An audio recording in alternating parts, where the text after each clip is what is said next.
బయటకు వచ్చిన Pandya Indian talk show coffee with Karan షోలో తన సహచరుడు రాహుల్తో పాటు పాల్గొన్న పాండ్యా ఎంతో మంది అమ్మాయిలతో తనకు ఏదో రూపంలో సంబంధం ఉంది అన్నట్లు వివాదాస్పద వ్యాఖ్యలు చేసిన విషయం తెలిసిందే. దీనిపై విమర్శలు వెలువెత్తడం, జట్టు నుంచి తాత్కాలికంగా బయటకు రావడం జరిగిపోయాయి. సస్పెన్షన్కు గురైన హార్దిక్ పాండ్యా ముంబై ఎయిర్పోర్ట్లో కనిపించారు.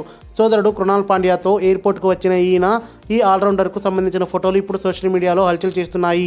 పాండ్యాతో పాటు సస్పెన్షన్కు గురైన కేఎల్ రాహుల్ కూడా ఆస్ట్రేలియా నుంచి అర్ధంతరంగా తిరిగి వచ్చిన విషయం తెలిసిందే. పాండ్యా, రాహుల్ ఇద్దరిపై నిషేధం ఎత్తివేసి మ్యాచ్లు ఆడించాలని Bharat cricket control board BCCI acting president KC Khanna committee of administrators సిఓఏను కోరారు. ఇద్దరిపై విచారణ కొనసాగిస్తూనే మ్యాచ్లు ఆడించాలన్నారు. పాండ్యా, రాహుల్ వ్యవహారాన్ని తేల్చేందుకు ప్రత్యేక సర్వసభ్య సమావేశాన్ని ఏర్పాటు చేసేందుకు నిరాకరించారు.